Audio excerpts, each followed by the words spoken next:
gracias a los representantes públicos, gracias a los que os habéis movido desde otras localidades.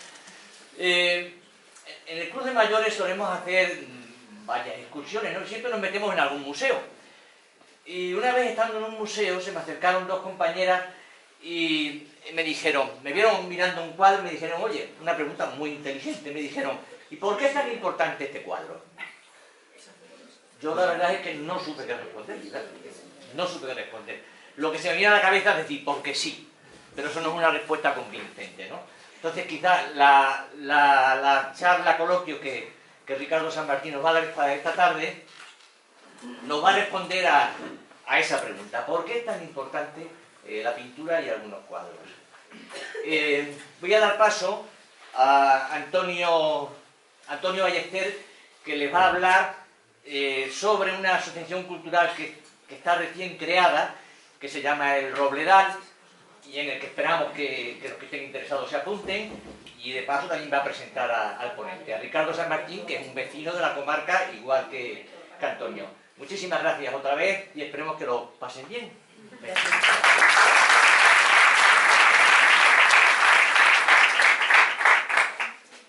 Bueno, yo me da miedo decirlo, cada vez que se empieza a hablar y se dice 2 minutos, se transforman en 2 horas. Voy a cumplir, no 2 minutos, pero que sea muy poco tiempo.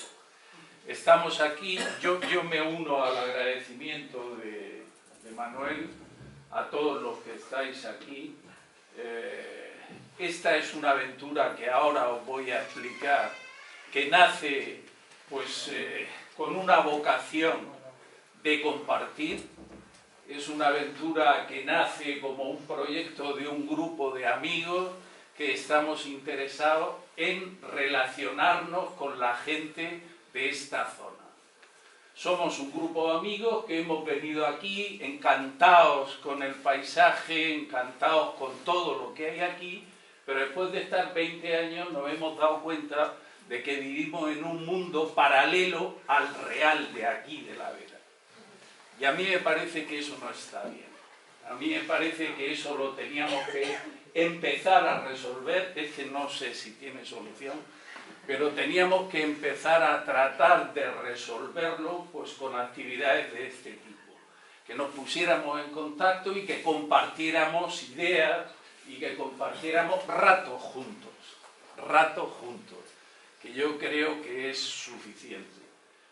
Y a partir de ahí pues hemos diseñado, unidos con gente como Manuel, como Rocío, como Rosa, de varios de los pueblos de la zona, de Madrigal, empezando por allí, Villanueva, Viandar y también Valverde, la idea ha sido crear una asociación cultural que diera soporte a esta idea que teníamos de crear actividad y crear algún tipo de movimiento. Esa asociación cultural pues la hemos formado 12 o 14 personas inicialmente, pero queremos que esté abierta a todo aquel que esté interesado en participar en las actividades.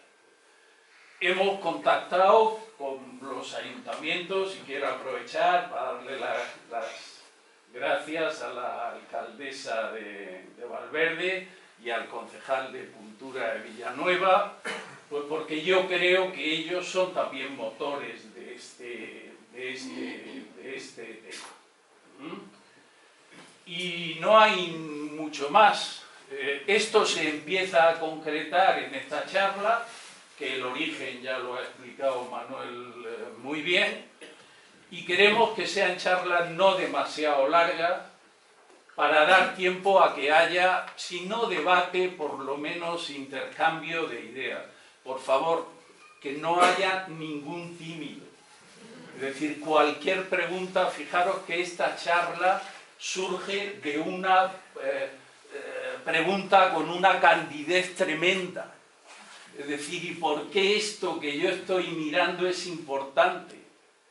Es lo mismo cuando nos preguntamos y queremos definir una cosa que es absolutamente obvia y que no sabemos definirla porque la estamos manejando con el día a día. Entonces, a partir de ese tipo de preguntas, después se va subiendo y se van haciendo cosas más importantes. La idea, ya casi para acabar, antes de presentar a Ricardo, es hacer antes del verano otras 2 actividades más, además de esta, que todavía no hemos definido bien, y al año pues hacer 5 o 6 actividades, rotando entre los 4 de momento ayuntamientos que van a participar en la iniciativa. La siguiente, pues seguramente la segunda quincena de marzo, será en Villanueva, y todavía el tema pues estamos tratando de definirlo. Van a ser temas que estén pegados a la realidad del día a día, nada de temas demasiado esotéricos ni nada, y desde ese punto de vista en la asociación estamos también encantados de que lleguen propuestas, de que haya temas pues que interesen a la gente, que interesen en el día a día. Una de las charlas que tenemos prevista hacer en cuanto se nos ponga bueno el ponente es, por ejemplo, sobre nacionalismo. Pero nacionalismo no entendido desde el punto de vista absolutamente polarizado de la política, sino que tengamos una idea más o menos clara lo que teóricamente es un nacionalismo, cuáles son los condicionamientos y demás, y que después cuando hablemos entre nosotros seamos capaces de tener argumentos para defender lo que casi siempre defendemos con las tripas. Entonces, pues bueno, ese es un poco lo que queremos hacer, pero en el fondo, veis cómo no corto, en el fondo lo que queremos es interaccionar.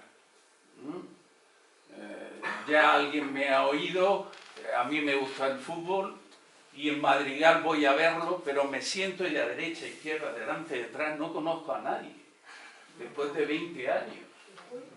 Pues me gustaría ir a un bar y conocer a alguien y gritar o pelearme con el que estuviera al lado. Y ese es un poco el tema que hay detrás de esto. Y como veis, no depende de nosotros, depende de todos los que estamos aquí, que pongamos un poco todo de nuestra parte. Bueno, y ahora paso a presentar al ponente de hoy.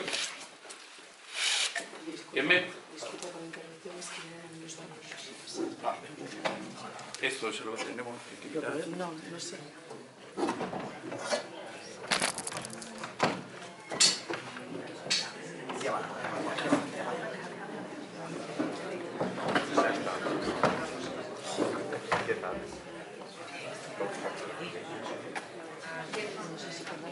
Tienes que quitar el trípode. Sí, lo quito. Para Súbelo directamente así. ¿Cómo se para? No lo puedes llevar. La presentación que haría es el amigo de los amigos. Con eso me conformaría. Pero bueno, es también de justicia pues hablar un poco de su currículum. Él estudió en Deusto, en Bilbao, hizo al mismo tiempo una carrera de Derecho y Ciencia Económica, pero después, los azares de la vida, acabó en Antropología y se fue al King College en Cambridge y estudió y trabajó en Antropología y de eso ha vivido, ¿no? Empieza investigando pues, temas sobre pescadores y agricultores en la Albufera de Valencia, temas relacionados con la antropología. Vive con esta gente de la Albufera durante 2 años, trabajando, si no recuerdo mal, en la tesis doctoral, y después amplía su trabajo a otras zonas donde contacta con artistas plásticos y poetas.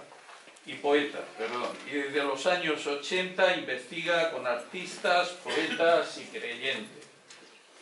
Ha dado clases en las universidades de Madrid y Valencia, en Madrid en la Complutense, de antropología del arte y de los valores culturales. Y ahora, ya jubilado, desde hace menos de un año, está encantado, creo, pues es miembro de la Real Academia de Ciencias Morales y Políticas, y pues ahí tiene todavía un campo de trabajo importante y sigue investigando al amparo de la Real Academia. Ya digo, yo lo presento, tiene un currículum que ya nos gustaría desde luego a mí tenerlo, pero presento a un gran amigo y casi un hermano. Hasta luego.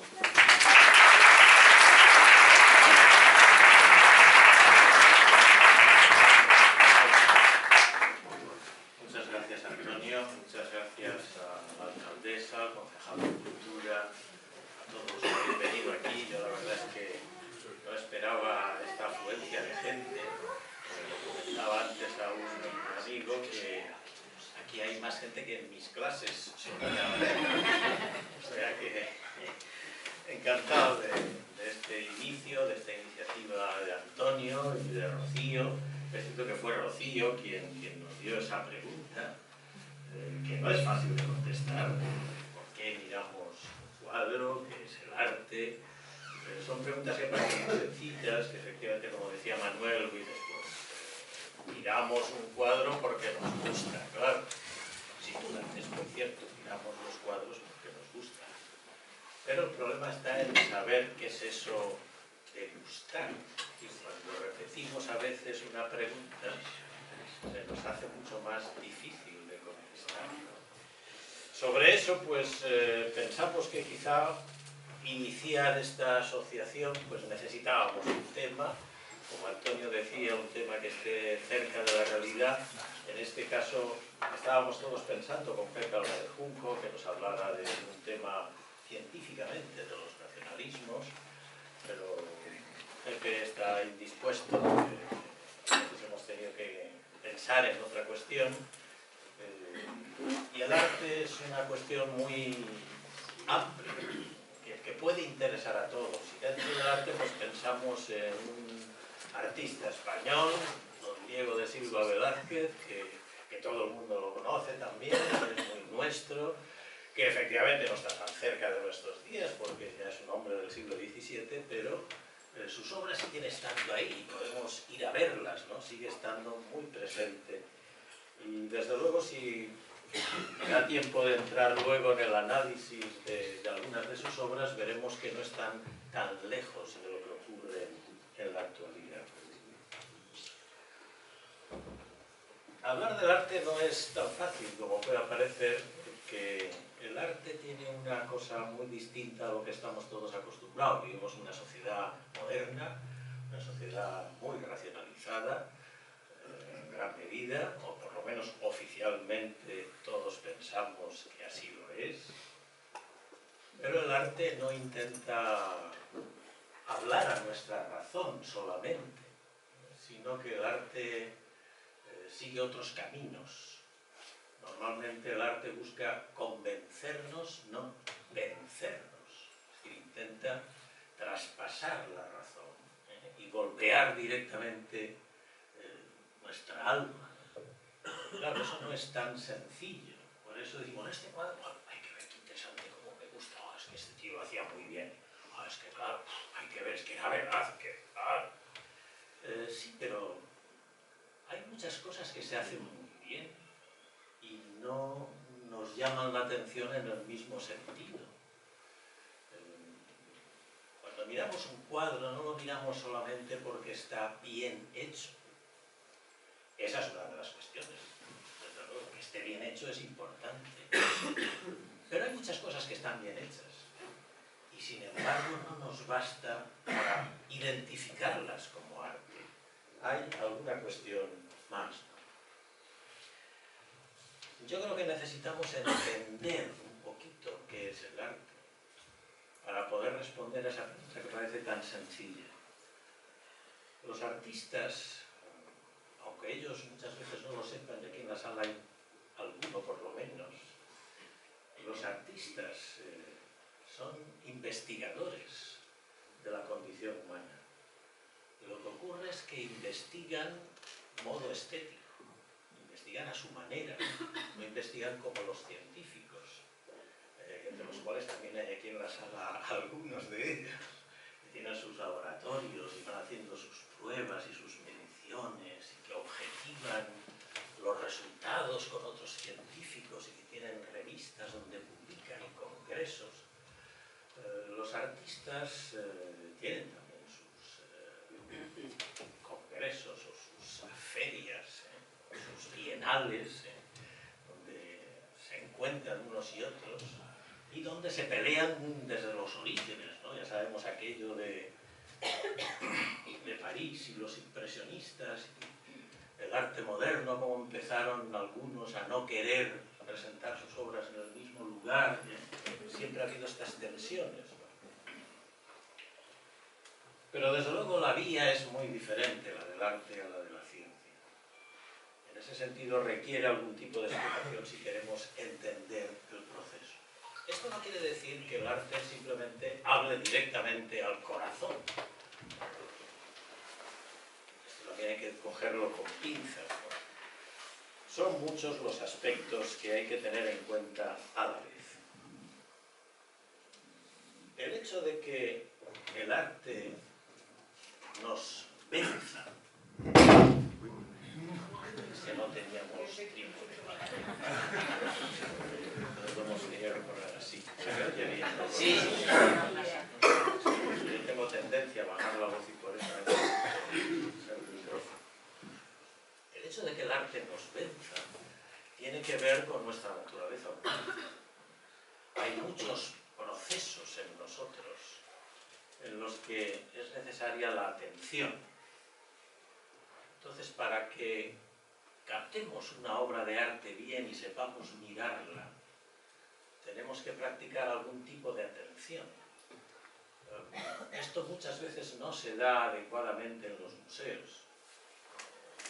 Ahora, gracias a Dios, tenemos muchos museos y va mucha gente a los museos. Pero si os fijáis, todos nos detenemos demasiado poco tiempo ante una obra de arte. Entonces no da tiempo muchas veces para que el arte opere, o sea, trabaje sobre nosotros de manera adecuada. Las obras plásticas, además, tienen otro problema en relación a lo que puede ser un discurso científico. Y es que en el discurso científico pues hay unas hipótesis, hay una metodología, hay un marco teórico, hay un experimento, hay un análisis del experimento, una comparación, unas conclusiones, en fin, hay todo un proceso. Y todos sabemos que, claro, sí, Einstein dijo aquello de la relatividad y tal, pero yo mucho no lo entiendo, claro. Es decir, sabemos que con la ciencia hace falta una preparación para entenderla. Pero con el arte no, pues el cuadro ya está, el cuadro está entero, ya está ahí, don Diego, que por cierto este es de León Monet, ¿no? Pero ya está ahí, sí, pero para que todo lo que está ahí llegue a nosotros, cuesta, tarda. Y esto lo tenemos que tener un poco en cuenta. Esto no lo podemos evitar. Nos gusta el arte, indudablemente, porque cuando tenemos un poco de paciencia y dejamos que nos llegue y practicamos una atención un poco más abierta, tranquila, comienza a interactuar con nosotros. Luego nos preguntan, ¿qué te ha parecido la exposición? ¡Wow! Magnífica, magnífica, sí, pero yo cuando investigaba con los artistas me encontraba con este tipo de respuestas, que son respuestas muy genéricas. ¡Oh, guay, tal, me gusta mucho, tal! ¿Qué haces con eso? Yo estas preguntas las practicaba también con los artistas y les preguntaba, ¿y tú cómo has hecho esto? Y tal. Me decían, no, yo de mi obra es de lo menos que quisiera hablar. Pero al final me encontraba con un conjunto de preguntas y respuestas y digo, ¿qué demonios hago con esto? No hay por dónde cogerlo, o sea, no hay nada comparable a las pruebas científicas.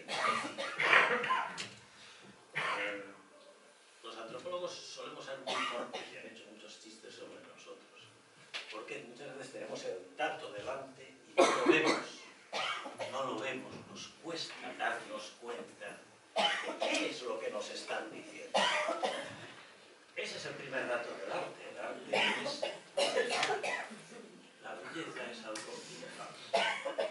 Y la belleza no es algo que esté en la cosa, sino que es una relación entre la cosa y nosotros, habida cuenta del marco general de la historia, la sociedad y la cultura en la que ese encuentro o relación se produce.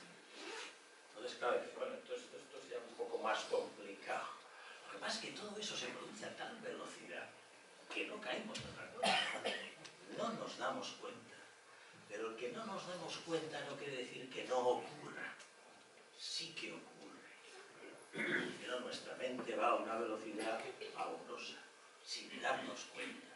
Y entonces por eso decimos que el arte nos vence, no nos convence, no es una demostración. Hombre, como los griegos de Silva Velázquez, que pintan muy bien y tal, ¿no? Entonces me convence a mí de que efectivamente no ha aplicado esta teoría, la perspectiva y tal, igual. Entonces resulta que no disfrutamos mediante ese razonamiento de la obra de arte. Entonces es puro sentimiento. No, es otra vía. Esa otra vía, a través de los símbolos, lo que los símbolos significan, en tanto cuanto esos símbolos llegan a mí, y yo no lo veo solo con los ojos, lo veo con otras cosas. La belleza no depende del nervio óptico y del cerebro que se conectan, por supuesto que también, claro. Pero si no, solamente las personas con visión disfrutarían, ¿no?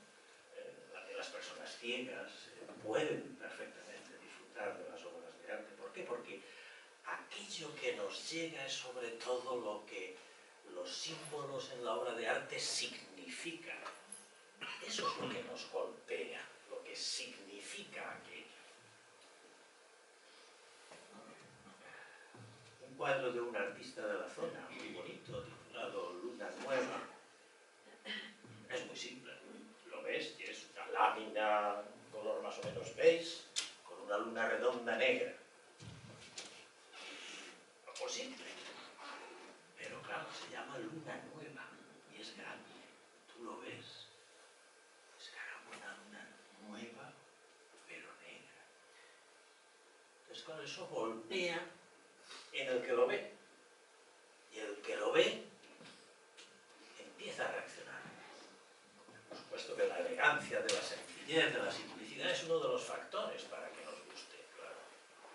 Pero que lo nuevo sea negro y oscuro y no se vea, eso es una tremenda pregunta en nuestros días.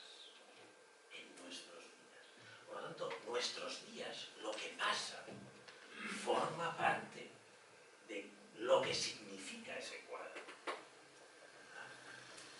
No sé si consigo hacer ver esa relación entre la obra, lo que nosotros vemos, escuchamos, recibimos, aceptamos de la obra, la relación y la época, claro, lo que pasa.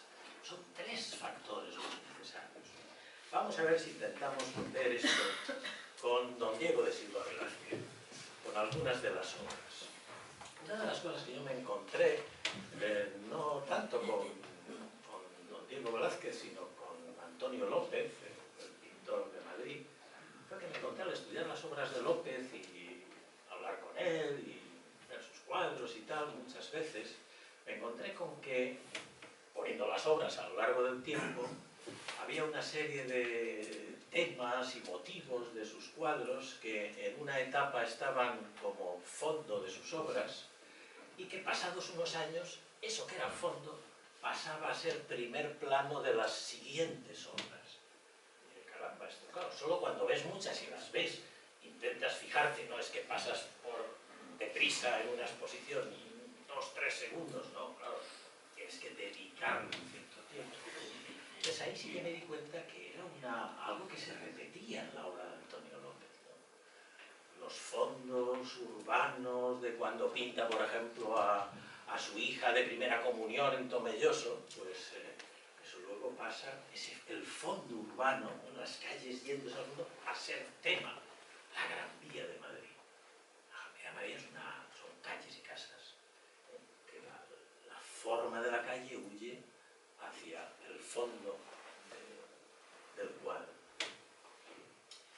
Eso lo encontré también en Velázquez. Ahora veremos cómo elementos que hay en el fondo de las meninas pasan a primer plano en las hilanderas y constituyen el tema. Claro, los dos eran pintores lentos, reflexivos. Claro, Antonio López, aunque a Pita los Reyes no se puede decir que era pintor de cámara, como lo fue Velázquez, ¿no? Pero sí que los dos han trabajado con Reyes y han hecho obras en este sentido lentas, de mucha observación y de mucho tiempo. Vamos, si no te importa, Antonio, ponernos... eso es, aquí tenemos a las meninas, que un cuadro que todos conocemos muchísimo, lo hemos visto muchas veces. Cuando vamos al Museo del Prado, si no entras a ver a las meninas, es como para los católicos que entran en una iglesia y no van al sagrario. Habrá que visitar al Señor, ¿no? Pues aquí entras al Prado y dices, hombre, ¿cómo no vas a ver las meninas? Es como decir, no, esto parece de obligado cumplimiento, ¿no? El ver a las meninas, ¿no? Y este es un cuadro que ha tenido, pues, muchas interpretaciones.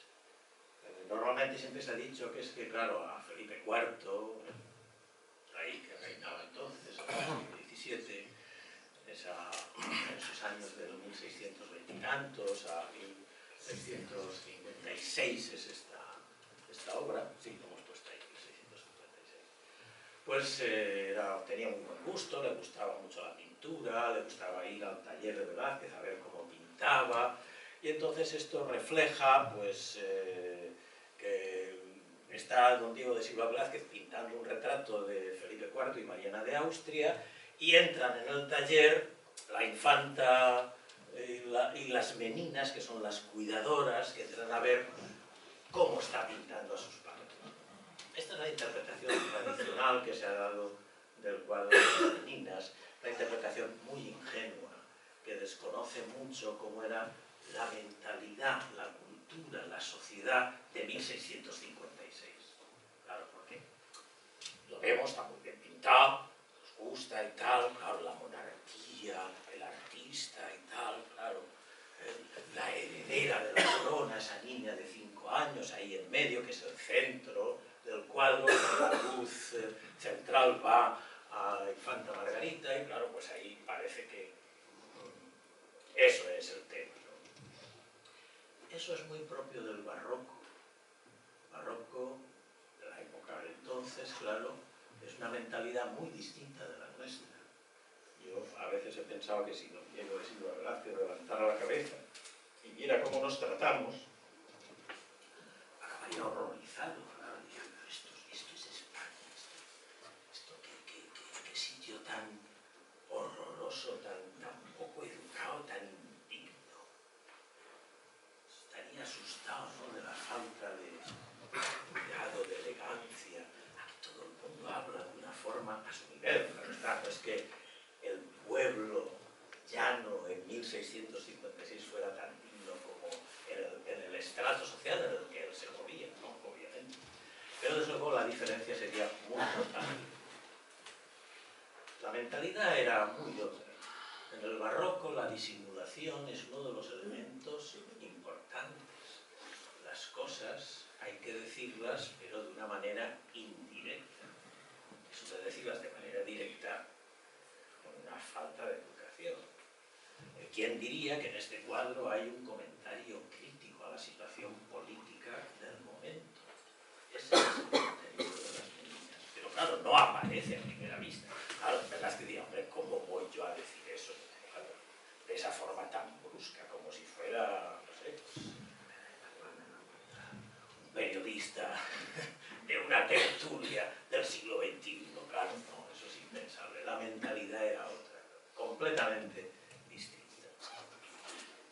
Velázquez pinta así por el estilo barroco. Pero en realidad, claro, si empezamos a analizar los elementos que hay ahí, pues veremos que son otras las cosas que hay que estudiar. Si os fijáis, en el cuadro, claro, está la decoración de la estancia. Velázquez tiene la parte de atrás, arriba de su cabeza, otro cuadro, que Ese cuadro que, claro, se ve muy borrosamente y tal, pero los estudiosos, los historiadores del arte, claro, yo no soy historiador del arte, yo me fío de lo que les han estudiado, yo lo tomo como dato para yo seguir el análisis, dicen que es la fábula de Aracne, el mito de Aracne, lo que hay representado en ese cuadro de arriba. Claro, hay que recordar que en esa época y en ese nivel social, los mitos, esas narraciones sagradas hasta cierto punto, en donde se cuentan, son como leyendas, como viejísimas historias. Claro, sería largo meternos en el fondo de qué es un mito, que siempre son resultados muy antiguos, de largas y serias experiencias de la humanidad que de algún modo han pasado a través de generaciones y de generaciones, modificándose lentamente, pero que siempre tienen un mensaje final, una especie de moraleja, ¿no? El mito de Aracne está ahí representado en ese cuadro de detrás de la cabeza arriba de Velázquez. Eso pasa a primer plano en las hilanderas. Ese fondo será el tema del cuadro de las hilanderas, que es de 1659. Estos son fechas aproximadas porque tampoco hay una constancia clara de esas fechas. Pero efectivamente es así. Velázquez está ahí autorretratado, pintando lo que se supone que es el cuadro de Felipe IV y Mariana de Austria.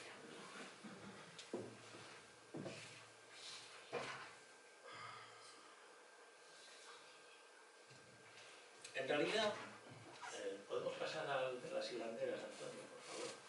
Eso es. Dices, ¿y esto no es el mismo cuadro que hay ahí detrás? No es el mismo cuadro, es muy distinto. Si os fijáis en el cuadro de antes, todos eran personajes reconocibles. Hay Infanta Margarita, José Velázquez, las meninas, los bufones, la Maribárbola, Nicolasito Pertusato, el perro, o sea, todos eran personas con nombres y apellidos, eran retratos que hace Velázquez. Aquí, si os fijáis, todas las caras son un poco borrosas, no son ningún retrato, no son nadie realmente. Son, diría don José Ortega y Gasset, son gente, la gente, porque no pretende Velázquez aquí retratar realmente a nadie. Velázquez tenía muchos cargos, entonces no existía esto de la ley de incompatibilidades entre los funcionarios, entonces se van sumando cargos, ¿no? Él, además de pintor del rey, pues era ujier de cámara, era muchas cosas, ¿no? Y una de sus tareas era acudir al taller de tapices de Santa Isabel para elegir tapices para decorar las estancias de palacio. Entonces, la otra interpretación también muy popular de las hilanderas es, pues, que claro, como Velázquez iba con frecuencia al taller de tapices, pues le gustó la escena y dijo, me voy a pintar aquí las hilanderas haciendo un tapiz. Y ya está. Pues claro, tampoco es esa la interpretación correcta si hacemos lo mismo que hemos hecho antes, ¿no? Mirar con calma, ver las cosas que hay, darnos cuenta de que no son retratos, son personas, pero sin intención de igualar a nadie, ¿no? Es verdad que iba ahí, encargaba tapices, ¿no? De hecho vemos como hay como dos niveles en el cuadro, un primero donde están dos hilanderas, una joven, otra vieja, y detrás de ellas hay tres mujeres que están como ayudándoles, ¿eh? Luego hay unos escalones y detrás hay una estancia más iluminada donde sí que vemos detrás del todo un gran tapiz que representa el rapto de Europa. Y vemos una señora que lleva un casco en la cabeza y que está así con el brazo en alto. Es la diosa Minerva, ese casco la identifica. Es la diosa Minerva que está riñendo a Aracne, que es la otra que está frente a ella como con actitud de culpable, ¿no? Y hay otras damas de la corte Sí, pues claro, eran las damas que habían ido a ver si se llevaban o no el tapiz del rapto de Europa. No, también interpretación superficial, que no refleja la realidad. Es un cuadro muy feminista. Es un cuadro donde hay 10 mujeres. El único macho, diríamos, sería Júpiter, que está representado como toro. No sé si podemos ver la otra, Antonio, que está más cerca, la parte del fondo de las hilanderas. No, la siguiente. Ah, sí, antes. No, perdón, después. Que ya no me acuerdo el orden que pusimos.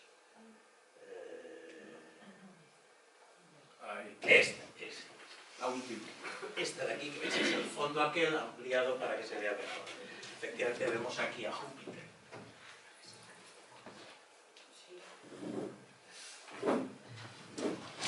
Convertido en toro, raptando a Europa.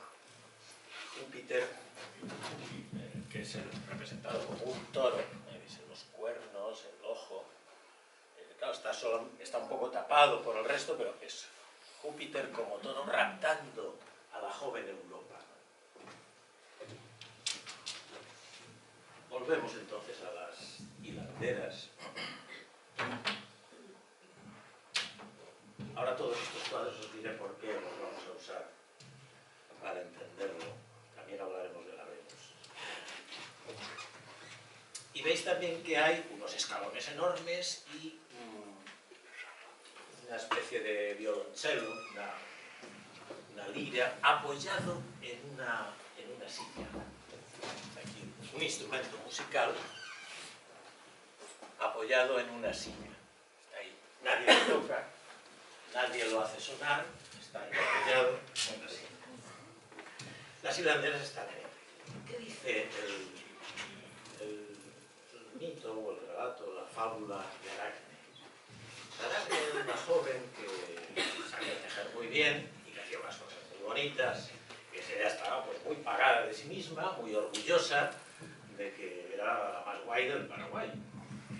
Y claro, sus amigas y vecinas le decían, hombre, en fin, no te pases, esto es un don de los dioses, que a ti te ha hecho una gran artista, los demás nosotros no, ¿cómo? En fin, muy autoasertiva. Hombre, no digas esto, que te castigarán los dioses. Total, que Minerva, diosa de las artes, de la sabiduría, se le aparece a Aracne vestida de mujer mayor, con la cabeza cubierta. Dice, hombre, Aracne, no deberías pensar así, debes respetar a los dioses y tal. No, ¿cómo que esto es que yo valgo mucho y tal, igual. Es más, que venga aquí Minerva y vamos a ver quién teje mejor, ella o yo. Minerva dice, pues te vas a enterar. Acepta el reto y se ponen las dos a tejer.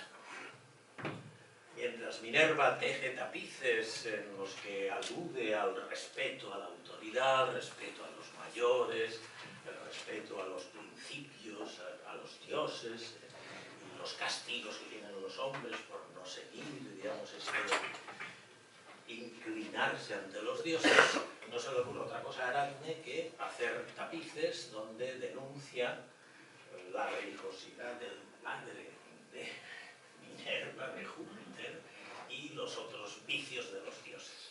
Claro, Minerva entra en cólera y entonces le da un pastarazo en la cabeza a Aracne. Aracne cae entonces en la cuenta de lo que ha hecho, del desprecio de la diosa y la metedura de pata que ha tenido, y se suicida, o sea, se ahorca. Entonces, claro, en este intento de ahorcarse, Minerva entiende que hay un cierto arrepentimiento por parte de Aracne. Hay un cierto reconocimiento de que lo ha hecho mal. Entonces, Minerva, pensando que ella es diosa, dice, bueno, te perdono la vida, no te vas a morir, pero te tengo que castigar a que cuelgues toda tu vida de tu propia obra, de tu tela. Y entonces la convierte en araña. Ese es el mito. Es la historia y dices, bueno, pues, ¿qué tiene que ver esto con esto? ¿Por qué esto? ¿Qué tiene que ver? Que esa historia esté ahí reflejada. Claro, entonces no había tele, ni tan siquiera PowerPoint en movimiento, ni nada por el estilo. Entonces, claro, lo hacen, la historia está contada, primer plano, segundo plano. Esto Velázquez lo ha hecho muchas veces y muchos otros pintores hacen esta cosa escalonada en distintos niveles para contar la historia. Es verdad que no se ve el final del todo, no se ve cómo se ahorca, no se acaba de quitar 7, 8 para hacer un cómic, ¿no? Tendría que hacer muchas más cosas.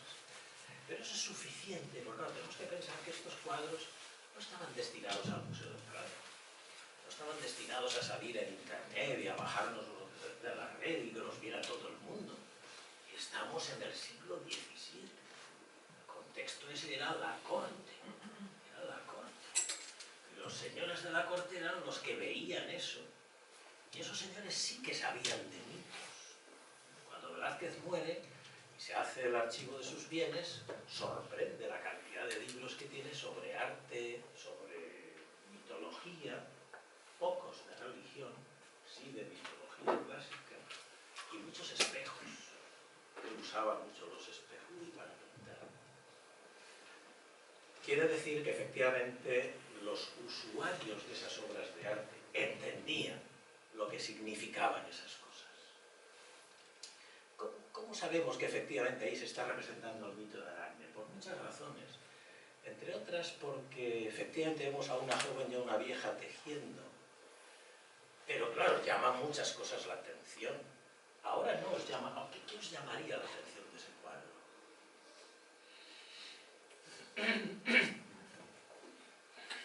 Las mujeres vascas descalzas. Bueno, ya sí, pues no sé, se habrán quitado los zapatos. No, eso era un escándalo de 1659. Entre otras cosas porque Pacheco, el suegro de Velázquez, donde Velázquez había estudiado, pues había aprendido ahí el decoro. Eran normas. Él tuvo que ir en contra de lo aprendido, es decir, de algún modo ser un progre o un revolucionario en la pintura, para pintar los pies descalzos de las mujeres. Digamos, luego la Venus, es otra cuestión. Pero si os fijáis, ¿qué os llama más la atención también ahí en los pies de las mujeres? Pues que quien tiene la falda subida hasta la rodilla es la más vieja. Es la más vieja. Don Diego, qué atrevido. Eso no es casual. En Velázquez nada es casual. Todo es por algo. Todo es por algo. Claro, cuando empiezas a tirar del hilo, empiezas a ver la historia de Velázquez. ¿Y Velázquez qué hizo? Bueno, todos estos cuadros los pinta al regreso de su último viaje a Italia. Él en Italia estuvo 2 veces, a principios de los años 20, 29 es el 1629, su primer viaje, el segundo ya es en los años finales de los 40 y hasta el 51, creo que es la fecha del segundo viaje. Estos, las Meninas, las Hilanderas, la Venus, los pinta al regreso de su segundo viaje. Él en Italia no solamente lo pasó muy bien, fue encargado por Felipe IV para que viera obras de arte y comprara para la corona. Tuvo un amante, se dice que si el amante fue la Venus del espejo. Ahora luego veremos, de eso no hay certidumbre en la historia, pero es interesante el relacionar unos cuadros con otros. Ya hemos visto la relación que hay entre las Meninas y las Hilanderas por el tema del cuadro que había arriba de la cabeza de Velázquez en las Meninas, 1656. 3 años después, tema de las hilanderas, y ahora veremos por qué necesitamos en medio utilizar el cuadro de la Venus para entenderlo.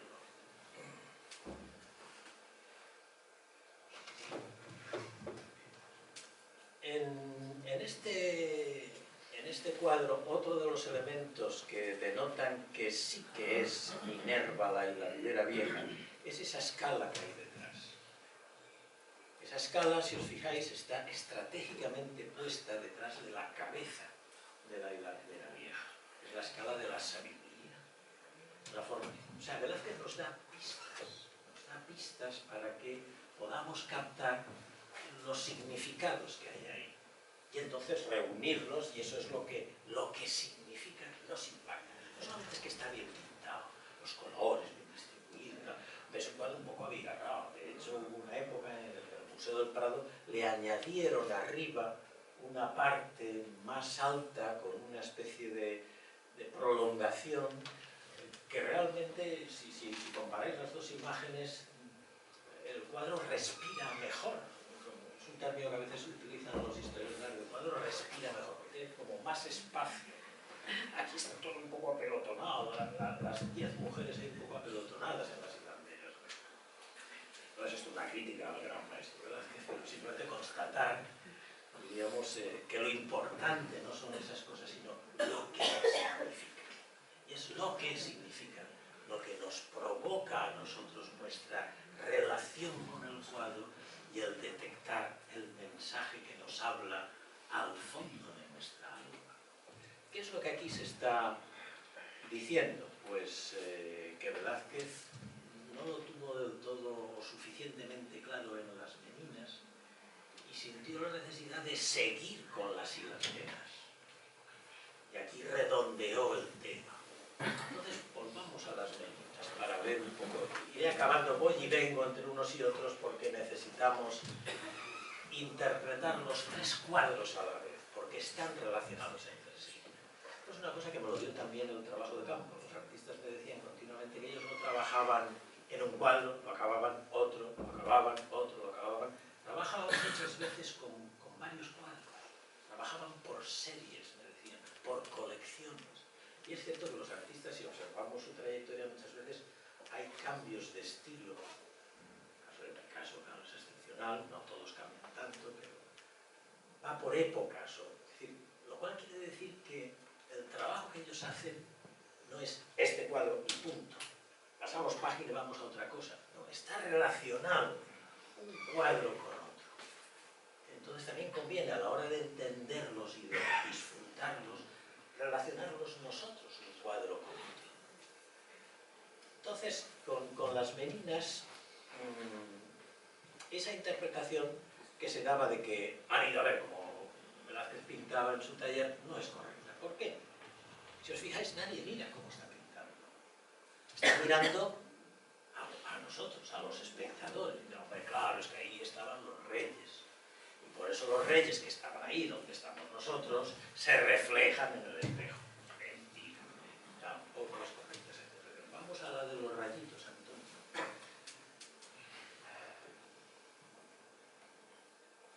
Esas.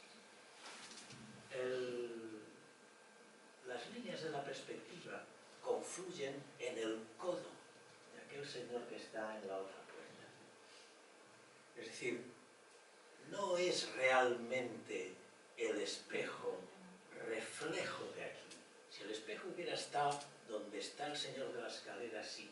Pero ya sabéis que Velázquez hace ahí una especie de trampantojo para que nos creamos que nosotros estamos ocupando el lugar de Felipe IV y Mariana de Austria. Pero no es verdad. Hay cálculos matemáticos como fórmulas sobre el estudio de la perspectiva y quienes han hecho ese estudio, no yo solo he leído, claro está, dicen que en realidad el espejo refleja el cuadro que nos oculta Velázquez. Entonces, ¿para qué demonios en un cuadro de los reyes se atreve Velázquez a pintar una cosa tan fea y que ocupe tanto trozo del cuadro como es la parte trasera del cuadro? Que vemos ahí hasta una pata del caballete y tal. Tampoco es casual. No es que no, como estaba ahí una foto ya ha salido. No ha salido. Él ha decidido que salga. Que salga. ¿Verdad? Es decir, él nos está diciendo, estoy pintando las Meninas, pero no os lo enseño. Porque estoy pensando pintar. De hecho, me pinto yo con el pincel en el aire, pensando pintar. Porque soy un creador, no soy un obrero manual. Porque en esa época estaba la discusión de que si los pintores eran obreros manuales o eran creadores. Y claro, entonces, si eran obreros manuales tenían que pagar unos impuestos que Velázquez decía, no, yo soy un creador. creador, lo he visto en Italia son artistas, no son obreros del pincel, es otro nivel, entonces nosotros deberíamos ser como ellos. Entonces él se pinta pensando pintar, con la llave del cinto de aposentador de las habitaciones del rey, este brillo que hay ahí en el cinto, es la llave de los aposentos del rey. Y es una forma de decir, vosotros que estáis viendo el cuadro, mirad si yo era importante que podía entrar con la llave en la habitación del rey, porque esa era una parte de mi cargo. Es decir, que estoy muy bien aceptado en la monarquía, ¿no? De hecho, no se conoce ningún cuadro de los reyes Felipe IV y Mariana de Austria juntos como están ahí reflejados en el espejo. Entonces, ¿por qué hace eso Velázquez? Velázquez nos está queriendo decir algo en las meninas. Algo que en 2 segundos de mirarlo en el Prado no se pilla. Hace falta más tiempo. ¿Qué es lo que nos está diciendo? Desde luego el foco de atención va a la infanta Margarita, una niña de 5 años,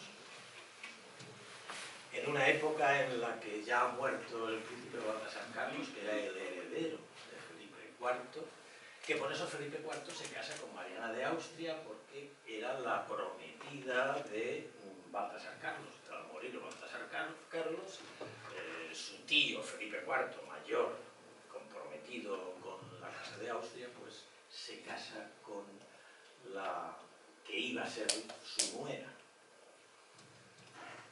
Pero claro, entonces la heredera, en ese momento no hay heredero varón, no ha nacido Carlos II, por supuesto, ni tan siquiera el príncipe Felipe Próspero, tampoco había nacido todavía, con lo cual el imperio de España, que entonces sí que era un imperio, no como ahora, gravitaba sobre la infanta Margarita. Entonces, claro, el problema sucesorio estaba como al rojo vivo, claro. De hecho, eso no es el taller de Velázquez. Los estudiosos de los planos del Palacio Real han conseguido determinar que eso en realidad era una de las habitaciones del príncipe Baltasar Carlos, del apartamento del heredero. Es decir, que Velázquez conscientemente, claro, no tuvo a toda la familia real ahí todo el tiempo para copiarla y hacer los retratos, ¿no? Él haría los retratos a cada uno donde pudieran y luego lo montó, eso es un montaje, incluso para pintar los vestidos y todo, pues es lo más probable que pusiera el vestido sin más, los palos y tal, y la niña se fuera a jugar o a hacer lo que tuviera. Es decir, que ahí es todo pensado. Pensado, ¿qué es lo que nos quiere decir? Pone a la infanta Margarita en la habitación del heredero muerto para que la gente se entere de que efectivamente ahí hay un problema sucesorio. ¿Por qué la rodea de meninas? Porque, claro, las meninas, los bufones, cuidan a la infanta, es decir, protegen el honor de la niña. En esa época, claro, el honor depende de las mujeres. El honor del mayor monarca de entonces dependía del honor de su hija. Entonces ahí Velázquez le está diciendo, ojo, cuidado. Entonces, ¿por qué nos hace esta especie de lío entre si representa a los reyes o a las meninas? La dimensión del cuadro que no nos enseña es la de las meninas.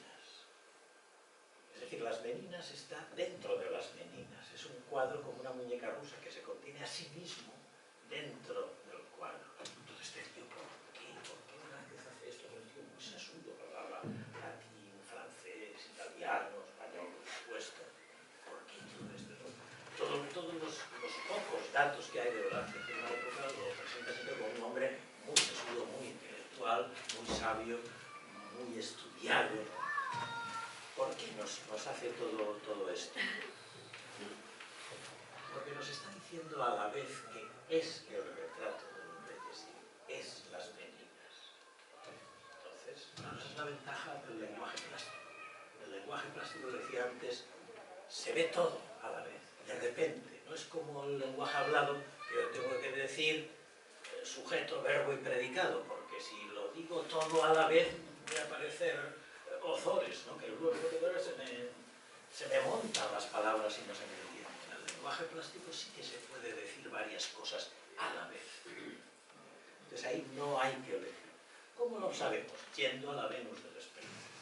Porque ahí hay un espejo también. ¿Qué sentido tienen los espejos?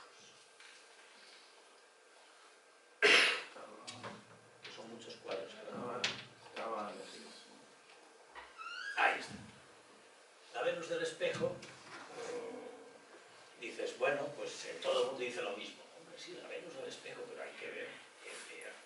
La cara, por lo menos, parece muy vulgar, eso lo han dicho muchos historiadores del arte. La cara es muy vulgar, en cambio el cuerpo es de una Venus, eso sí, claro. Ya, pero el otro tiene al otro es Cupido, claro, eso no es un niño con alas, es el angelito es Cupido. Cupido está sosteniendo un espejo donde se mira la Venus. ¿Y entonces por qué le pone ese cuadro borroso? También hemos visto en las meninas que el espejito, los reyes estaban borrosos. Todo lo demás eran retratos, era nítido. O sea, había también una diferencia entre la nitidez de las meninas y el cuadro que es pequeñito, que es el espejo, con el reflejo de los reyes. Puede ser una forma de connotar la diferencia entre realidad y reflejo. Sí, también podía ser al revés. Pintar nítido el reflejo y borrosa la realidad. No, Velázquez hace de la otra manera. ¿Cómo podemos entenderlo? Pues yendo de nuevo a las creencias de la época. En la época se creía que los espejos simbolizaban la verdad. El espejo es un símbolo de la verdad en esa época. En nuestra época, no sé qué sería símbolo de la verdad.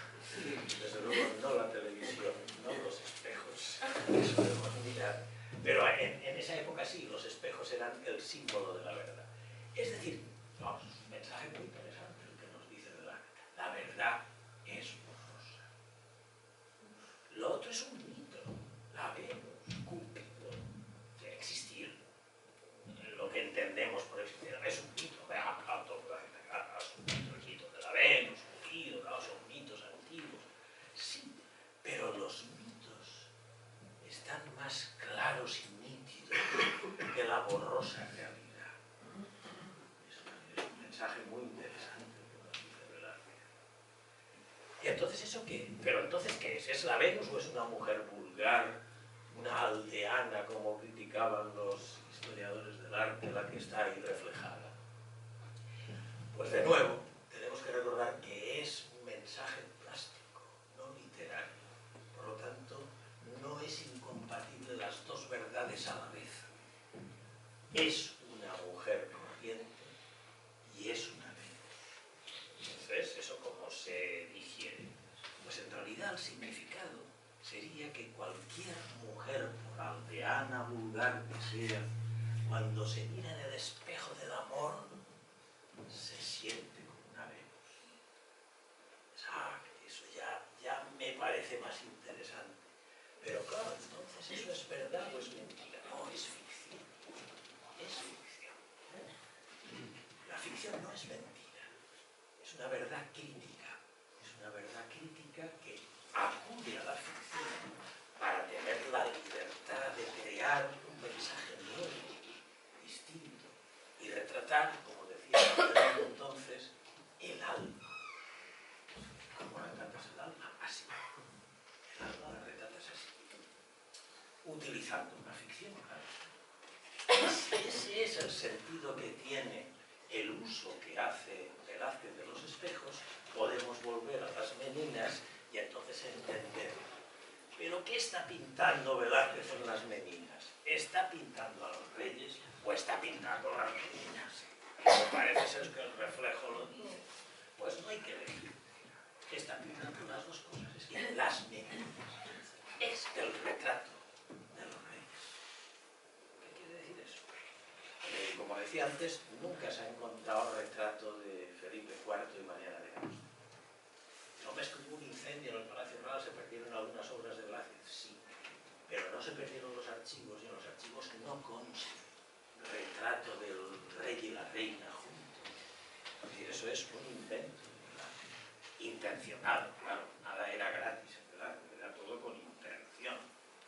Y esa intención es decirnos que esa preocupación por la herencia y el honor de la monarquía es lo que preocupa, es la dorada preocupación que decía Shakespeare de la corona, la dorada preocupación de la sucesión en el reino. Y eso es lo que configura las facciones del rey, que a medida que pasa el tiempo envejece, se preocupa. De hecho, Felipe IV decía que temía la mirada de Velázquez porque veía sus pecados y su alma. Efectivamente, la grandeza, diríamos, de un buen retrato es penetrar en el interior del retrato. Eso es lo que hace Velázquez, penetrar en el interior de Felipe IV y decir, estás preocupado por la herencia de tu reino. Del rey al reino es lo que hace Velázquez la crítica en las hilanderas.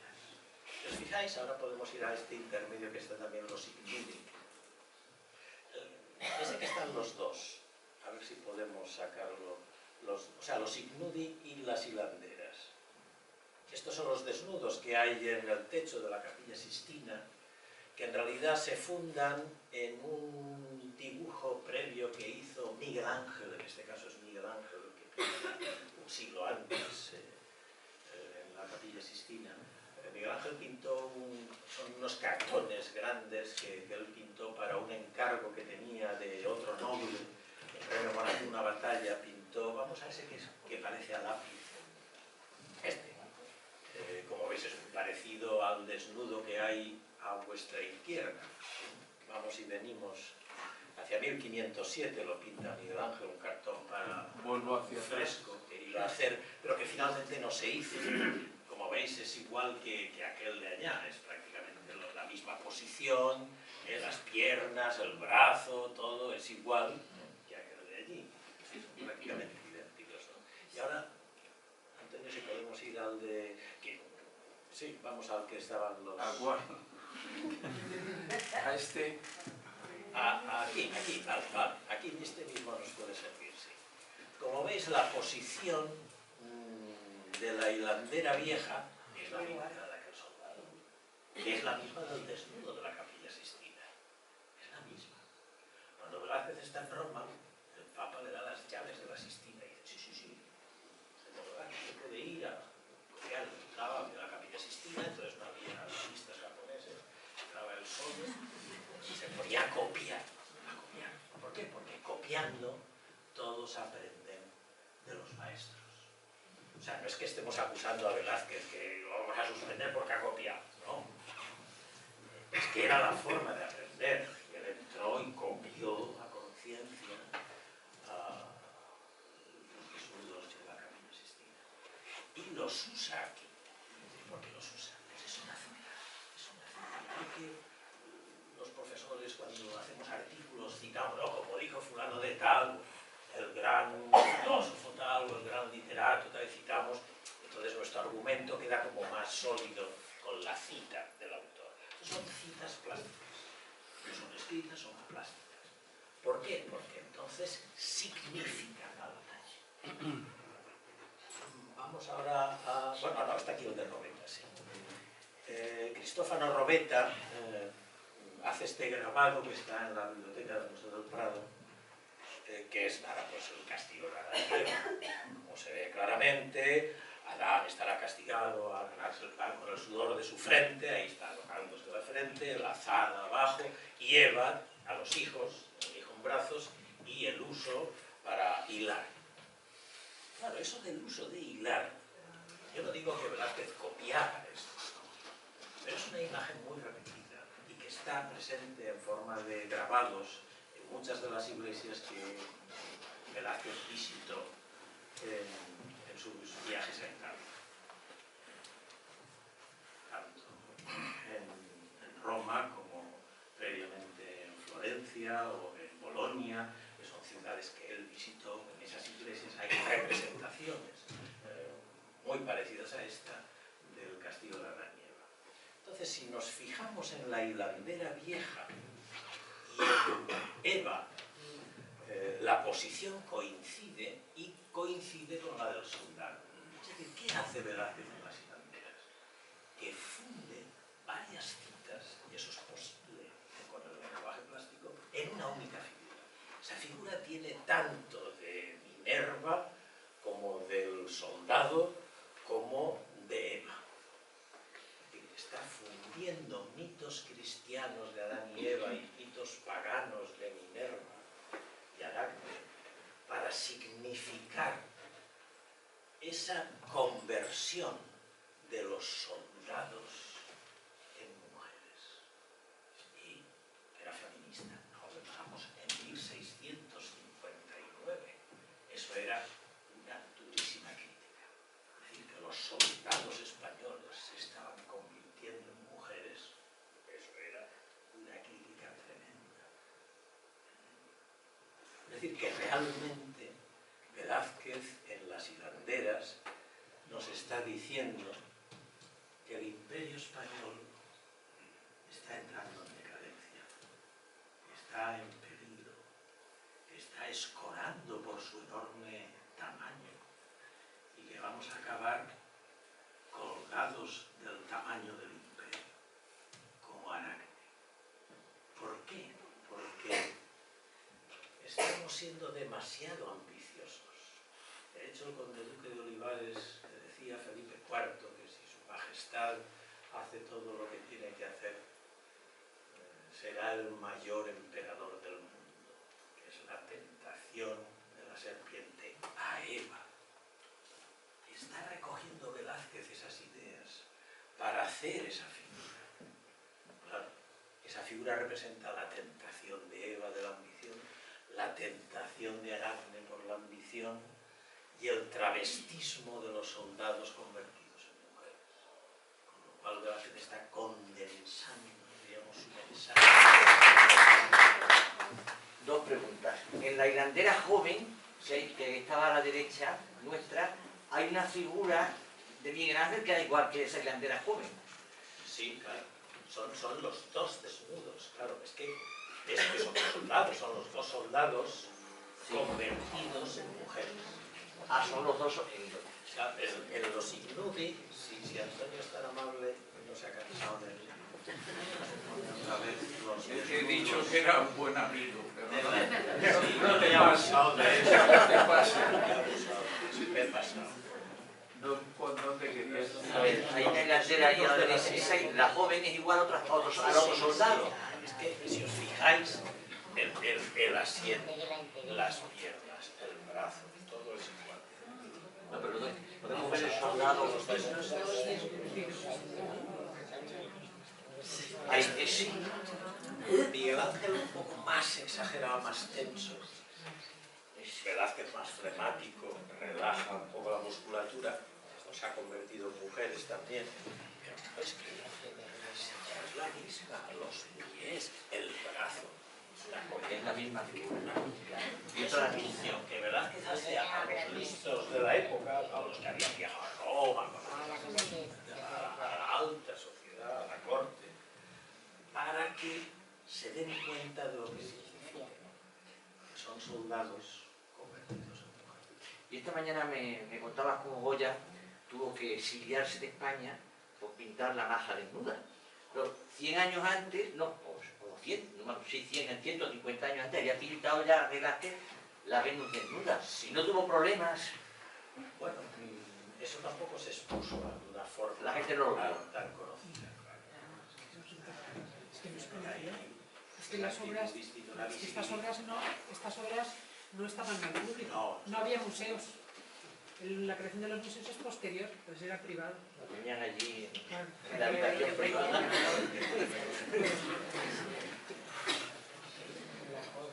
Son épocas distintas. Sí, Oye, en tu conferencia has hecho una descripción de un Velázquez que es casi un maestro esotérico, o sea, ocultista, en el sentido de que tu pintura tiene mucha más elaboración intelectual de la que a lo mejor cuando te acercas a una obra a bote pronto encuentras, ¿no? Mi pregunta es, sus contemporáneos, que ya sé que a estos efectos es la corte, no es el pueblo en general, ¿realmente eran conscientes de ese conjunto de mensajes que tú nos has enseñado, digamos, que daba su pintura, o no lo eran tan conscientes? ¿Es más una elaboración posterior?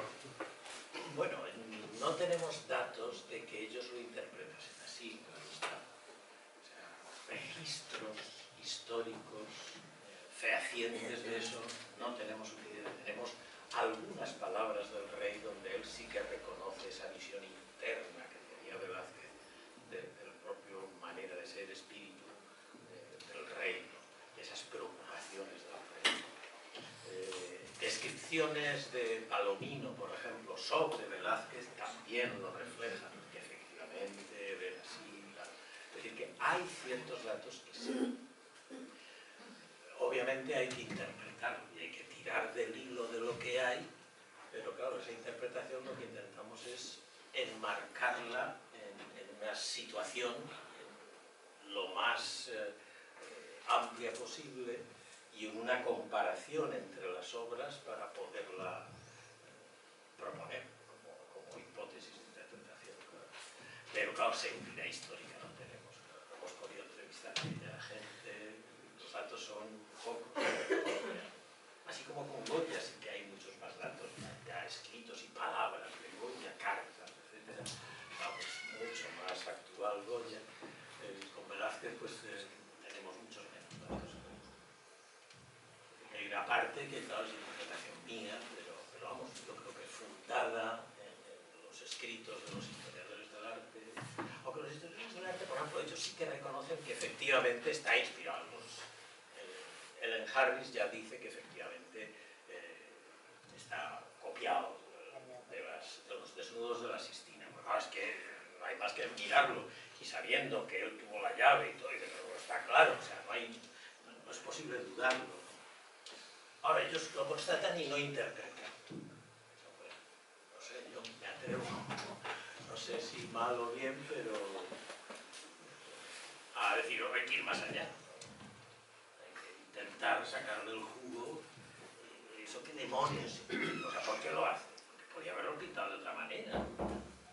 Y sabiendo cómo era, y con los datos que tenemos, pues a mí me da que sí. Sí. Sí, un maestro del siglo XVII, tú has transmitido, él lo que quería es, su arte, mostrar dos cosas. Una es un mensaje, que es lo que tú acabas de explicar, y otra es la perfección técnica de lo que él hacía. Digamos que yo veo esos dos valores que el artista del siglo XVII quería transmitir en su obra de arte. Sin embargo, un artista contemporáneo hoy, ninguno de esos dos valores entiendo yo que son motivo de su obra de arte, ni la perfección técnica, porque es una obra probablemente hecha de una forma rápida y sin, digamos, perfección técnica al uso habitual que nosotros estamos acostumbrados a ver en los maestros antiguos, ni tampoco un mensaje tan elaborado probablemente. Entonces, ¿tú qué piensas que un artista moderno tiene en su mente transmitir en una obra de arte moderna en contraste con los maestros antiguos? Yo creo que no hay diferencia. Esa es mi opinión. Yo creo que los artistas siempre han hecho eso. Lo que cambia es aquello de lo que hablan, porque la época es distinta. Lo que ha cambiado es la época. Yo creo que el papel del artista sigue siendo igual de crítico, con otros instrumentos. Estaba citando antes el cuadro de Luna Nueva, que sí que es un cuadro que está perfectamente terminado. Es que, claro, no requiere la habilidad de Velázquez para hacer un retrato, porque es una cosa muy sencilla. Es una lámina beige, una luna negra, redonda. Está bien hecho, está bien acabado. O sea, la perfección técnica la tiene. Claro, comparando con... Es hombre, ya, obviamente. Pero es que, claro, estamos en el siglo XXI.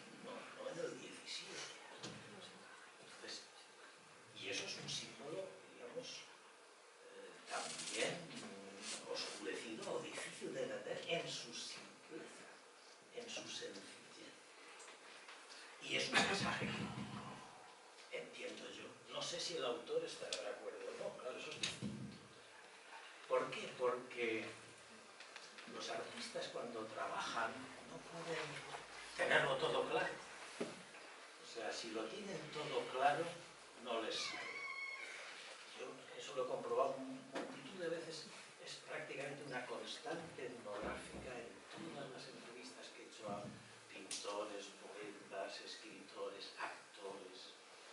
Si lo tienen todo claro, no les funciona. Porque claro, tienen que estar como embebidos del tema. Entonces, su atención es una atención tan abierta a lo que están contemplando, que es una imagen imprecisa, borrosa, que intentan atrapar.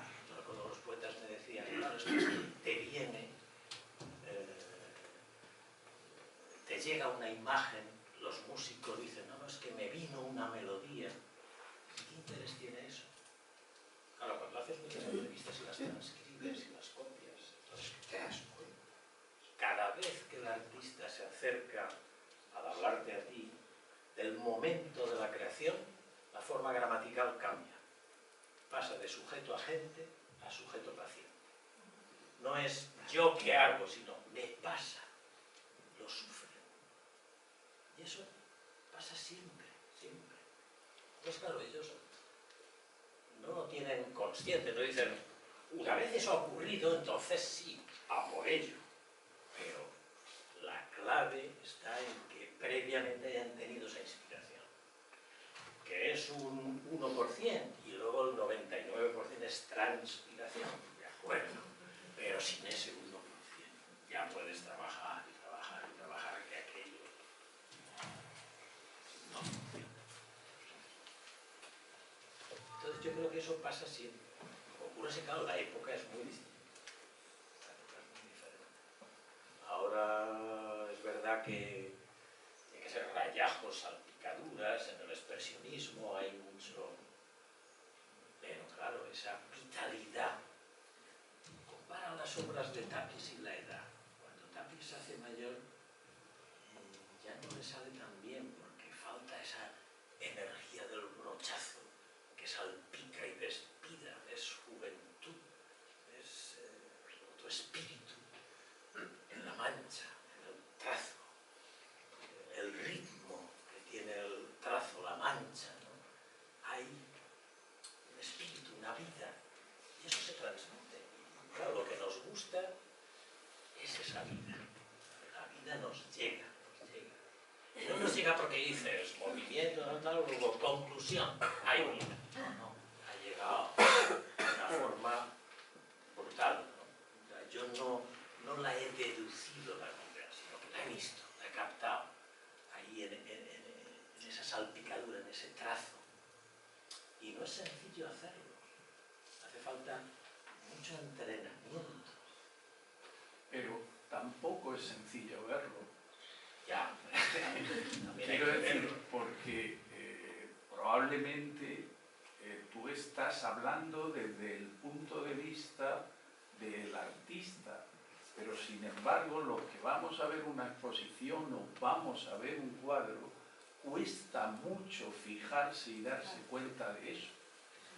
Y para realmente aceptar el arte, un cuadro, una escultura, una poesía, se necesita un entrenamiento previo muy importante. Es decir, yo entiendo esa pregunta inicial que planteaba Manuel. Es decir, a alguien que ha visto muy poca pintura, porque eso para mí es una cosa buena. Y sin embargo, esa misma persona, tú la llevas al Prado y ella tiene interés en reconocer eso, y es probable que al cabo de 15 visitas al Prado sea capaz de emocionarse con eso que está viendo.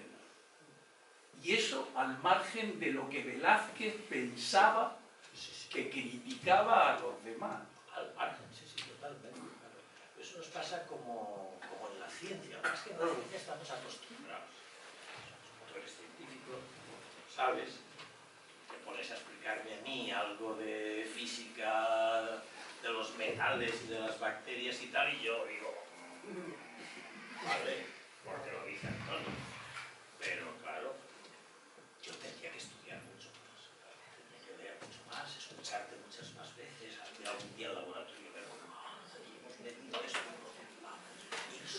Pero el mensaje al final de fondo es que si queremos saber de arte, tenemos que ver arte. Si queremos saber de poesía, tenemos que saber poesía. Y no podemos ir a un museo por primera vez queriéndonos enterar de todo lo que hay ahí. Entonces, esa situación de apertura, de ir con todos los poros abiertos, eso es fundamental. ¿Cuánto tenía de sorprendente en su momento y de innovador unas imágenes de este tipo que además nosotros nos hemos acostumbrado a verlas tanto que a nosotros hemos perdido a lo mejor una parte de esa inocencia o de esa sorpresa? Pero ¿cuánto tenía en su momento esto de imagen rompedora como las que hoy vemos a lo mejor en el cine o en la televisión y nos impactan porque hay efectos especiales? Aquí estamos hablando de efectos especiales, nos sorprende, ¿no? Una película de efectos. ¿Cuánto había en ese momento? Como decía, no tenemos muchos datos, pero los pocos que hay sí que reconocen eso. Por ejemplo, las críticas que se le hacía a Velázquez, se le criticaba de que los cuadros, no todos, pero que no estaban acabados. Los cuadros, los retratos de los bufones que vemos en el Museo del Prado. Claro, está el bufón retratado con una sombra en el suelo y nada. Esa sombra basta, con un fondo un tanto ocre, basta para darle perspectiva. Claro, eso era súper innovador entonces. La gente lo veía y decía, pero este cuadro no está acabado. Pensaba que no estaba acabado. Y eso chocaba. O la mano de Velázquez en las meninas, que está con el pincel en la mano. Todo el mundo dice, mira, impresiones, pero eso es todo de impresiones. Sí, él técnicamente tiene logros parecidos al impresionismo, sobre todo en las pinturas al aire libre que hace al pintar el jardín en Roma y tal, el pequeñito que está en el Prado,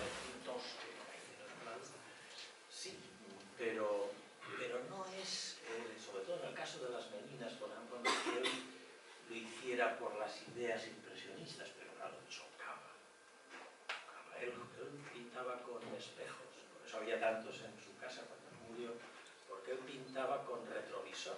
Es decir, él ponía, suponte que yo soy Velázquez, que aquí está el lienzo de las meninas, pues al lado ponía un espejo. Y detrás ponía otro, de forma que él pintaba el cuadro mirando el retrovisor, porque veía en el espejo de atrás, a esa distancia, cómo queda lo que yo estoy pintando aquí. ¿Se entiende? Entonces, claro, el resultado es un poco impresionista. Porque a aquella distancia, que es la del rey, que es el que va a ver el cuadro, claro, se funden las líneas, se funden las manchas, y ve el rey la mano de su servidor. Entonces son las razones del honor en el siglo XVII las que están haciendo que él pinte como si fuera impresionista. Pero no es por las razones de los impresionistas, porque la cultura era otra. Es por las razones del honor. Yo soy un servidor del rey. Y me pongo al servicio de los ojos del rey que estarán aquí. Y él lo verá. Para que él lo vea, y no tenga que acercarse a ver con manos, sino que desde donde él está lo vea, he de hacerlo así. Que claro, eso a un impresionista ni se le ocurre, claro, él lo hacía por otras razones, por la vitalidad del momento, atrapar la luz, y eso a Velázquez ni se le había pasado por la imaginación. O sea, son razones distintas, pero sí que chocaban ya en la época, claro. Decían, pues está mal pintado, está sin acabar. Aparte que era un hombre que también despertó muchas envidias. Porque, claro, él a los 24 años ya era pintor del rey, a los 24 años. Y lo fue hasta que se murió. Y entonces, claro, eso en España siempre lo hemos llevado mal. Una persona que desde tan joven triunfa y no decae. Ostras, algo me ha hecho. Y te decía, ostras, qué bien, ¿no? Algo...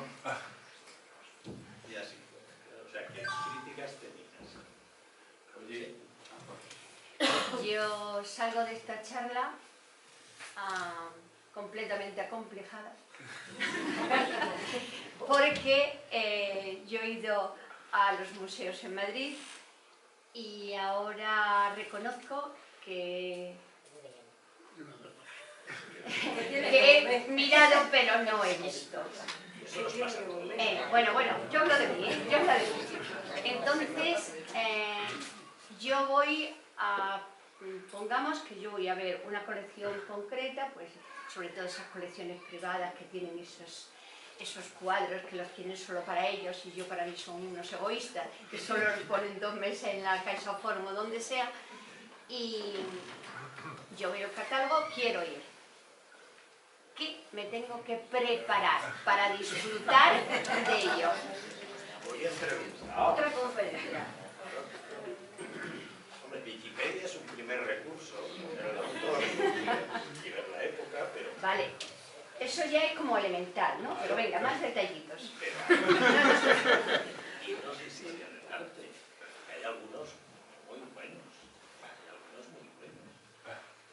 depende de la época, hay autores especializados en un estilo, otros en otra época, pero sí, se puede ir a la biblioteca del Rey de Sofía o en la librería o en cualquier buena librería, y si no, pedir consejo a alguien que sepa del tema y que aconseje algún libro de historia del arte.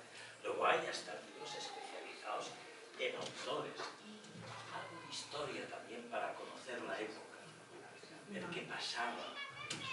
Si hay alguna novela que relate costumbres, por ejemplo, de la época, eso viene muy bien. Tú te lees la novela, porque los literatos saben mucho más que los científicos. Describen muy bien, describen muy a fondo las cosas, las contextualizan muy bien. O sea, ya aprendemos mucho leyendo buena literatura, o literatura de costumbres, o de una... Ahora estamos celebrando lo de Galdós. Yo tuve que escribir una cosa sobre Goya y Velázquez y tal, y como él en los episodios nacionales habla de 1812 y las Cortes de Cádiz y tal, pues yo me tuve que leer, repasar a Galdós, qué decía, a ver qué hacían los franceses bombardeando allí en Cádiz y tal, no sé qué, ¿por qué? Porque es que Galdós escribe, te cuenta qué decía. Entonces eso es un contexto al cual yo puedo referir las obras de la época y entender por qué Goya pinta lo que pinta o cómo coincide en parte con Beethoven. Entonces uno empieza a comparar es otra cosa muy importante, comparar. Empiezas a tomar datos y además es que es divertido, ¿no? Empiezas ves una novela, ves lo que dice el historiador del arte, te vas al museo y dices, os he pasado guay, al final concluyes que te lo has pasado en grande. Gracias. Yo quería, si me permites, quería añadir una cosa, porque has comenzado hablando de que te sentías acomplejado. Y yo soy de Madrid y he empezado a venir a La Vera, me he comprado aquí una casa, que estoy encantado. Y cuando salgo a pasear por el campo y a dar una vuelta, pues me pasa lo mismo que a ti en el museo, que digo, qué bonito es todo esto, qué bonito es todo esto, pero cuando voy con alguien que es de aquí de La Vera, veo que hay otro mundo que yo desconozco totalmente, porque la razón por la que las plantas están así es porque ha ocurrido algo.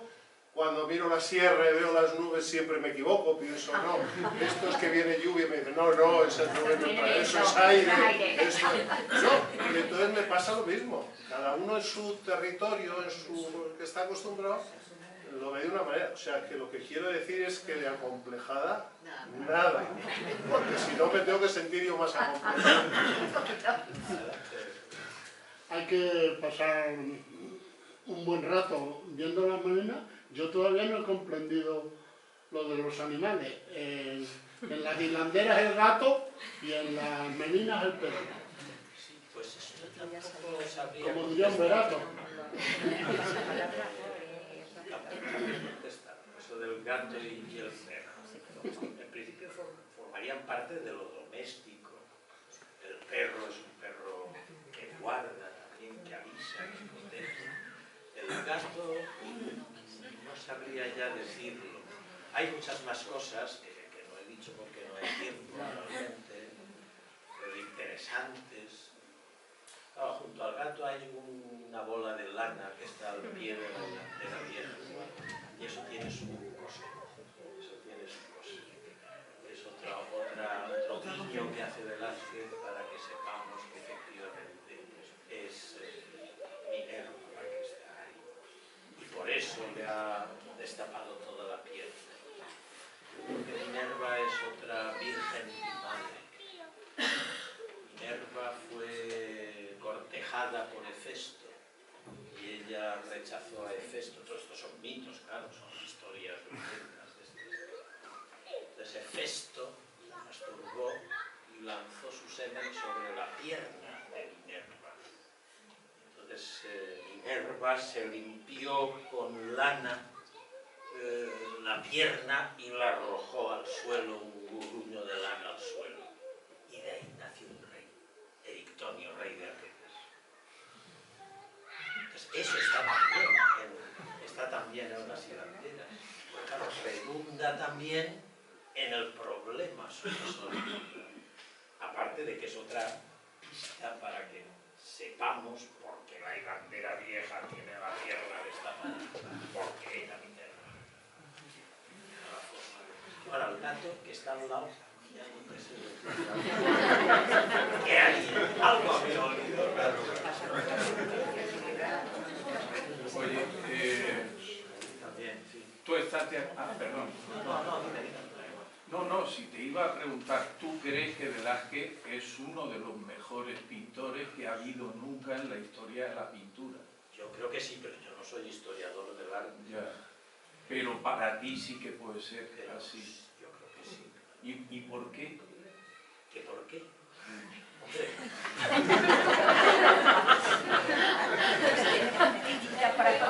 Porque consigue penetrar en algo muy difícil. En algo. Consigue penetrar en... O sea, él pinta lo que no se ve. Pinta lo que no se ve. Pintar lo invisible. Es como la poesía, que lo que intenta es nombrar lo inefable.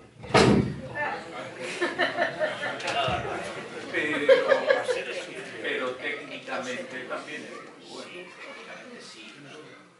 Yo no soy especialista en técnica, no puedo dar una opinión en ese sentido. Pero sí que me da la impresión, claro, a mí lo que... Pero esto no lo digo yo, lo dicen todos los buenos pintores. Van Gogh decía eso, con tal de que quede el alma puesta en evidencia, ahí hay arte. O sea, siempre que queda puesta en evidencia el alma humana, la magia de lo que es ser humano, el misterio de nuestra existencia, las grandes cuestiones de esto no es demostrable, claro que no es demostrable. Pero el mundo se mueve por esas cosas, las cosas indemostrables. Es verdad que hay un mercado del arte que se puede estudiar en relación con el oro y con la bolsa y tal. Si sube el oro y el arte y baja la bolsa y tal, pues está relacionado. Pero ¿por qué el arte? Solo si nos conmueve.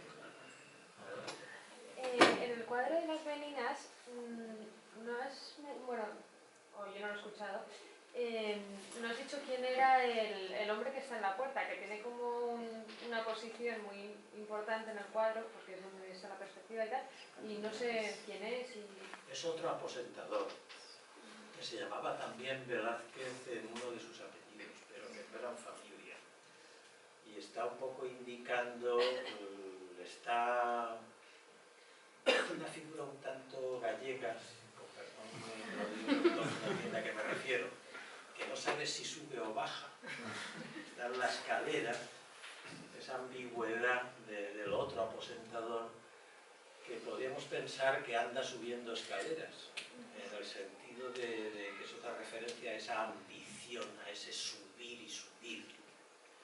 Ocurre también con los escalones que hay en el de las hilanderas, que son 2 escalones pero son enormes. Es que esos cuadros se han estudiado mucho, con cálculos matemáticos de la perspectiva. Esos escalones, los matemáticos tienen 45 centímetros cada uno, 90 centímetros del plano en el que están las obreras al plano en el que están las damas. Eso es impracticable, más para la estatura de las personas del siglo XVII, que eran más bajitos que nosotros, que es otra forma de connotar lo difícil que es, casi imposible, pasar del nivel del trabajo al nivel de la corte, al nivel del arte o de la sabiduría. Es otra forma de connotar esa diferencia. En los 2 cuadros vemos las escaleras. De aquellos no tengo yo noticia que fueran muy grandes escalones, además como está la figura allí no se acaba de... Pero en este sí que hay estudios claros y lo dicen como real. Esos escalones es imposible que fueran reales, es un símbolo. Era que bueno, no hacían escalones aquí porque nadie los hubiera podido subir, estaban allí para subirlos un esfuerzo inmenso. Sí, es muy interesante ver, digamos, el símbolo de cada cuadro, el lenguaje intelectual, los mitos que quiere representar.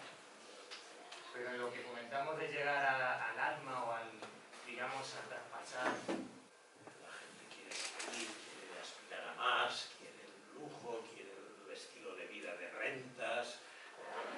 Y hay críticas en las crónicas de la época, no, es que los nobles no quieren ir a la guerra, etcétera y tal, ahora hay que arrastrarlos, etcétera. Todo ese proceso, diríamos, de llegar a una cúspide, al lujo, a la abundancia, para quienes la tienen, claro, entra en decadencia.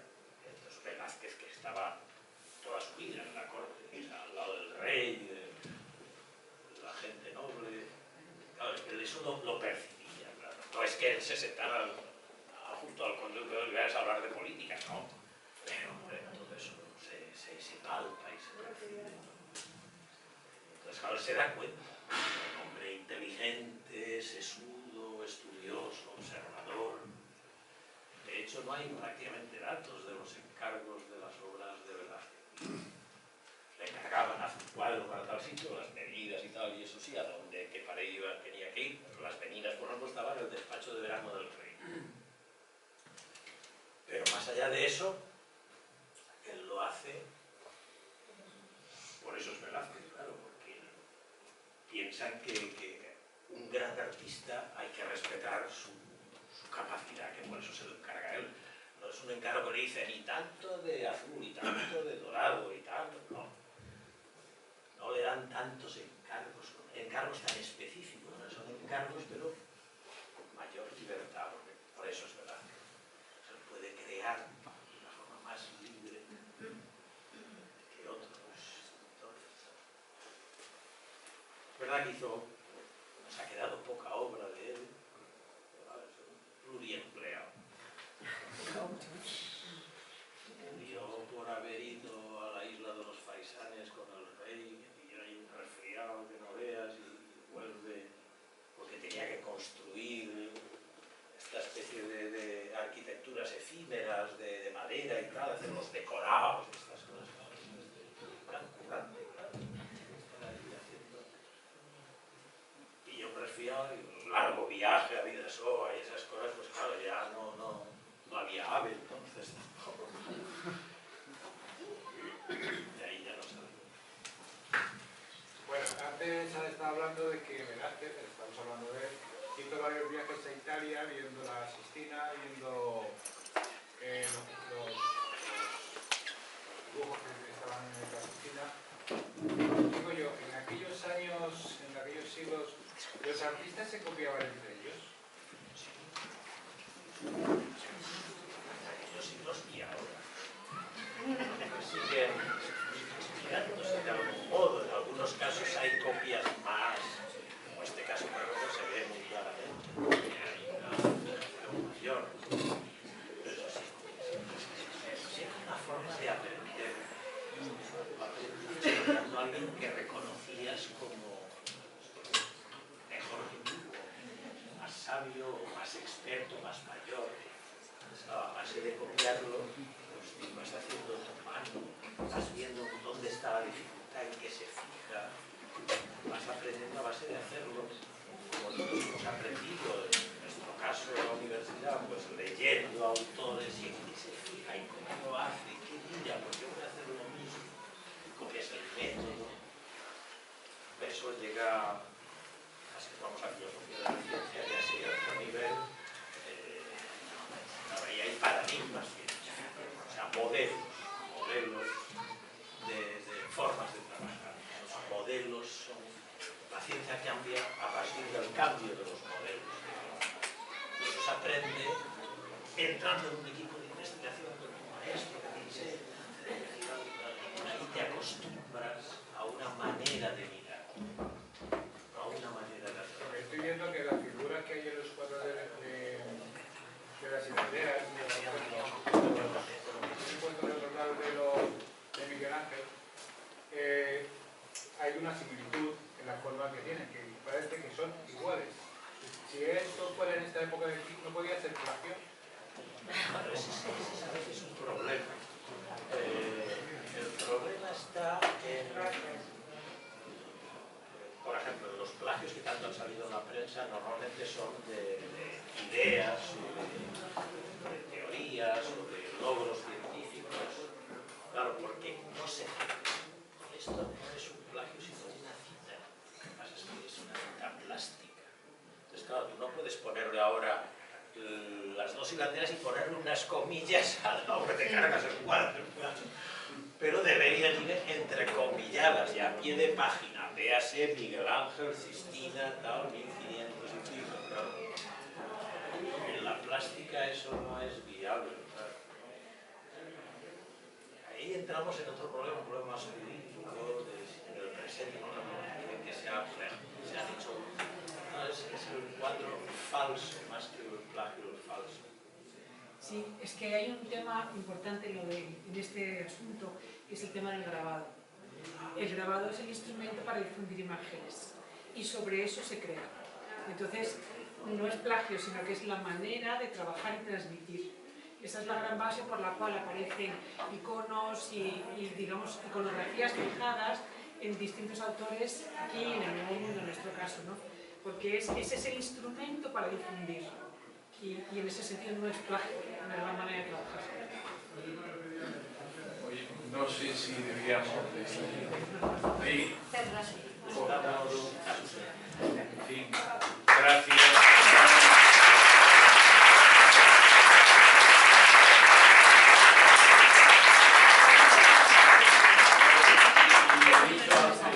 Muchas gracias.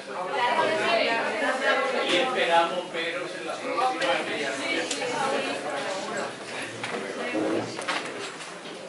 Oye, si a alguien le interesa ser socio de la, pues aquí tenéis una hoja y la rellenáis.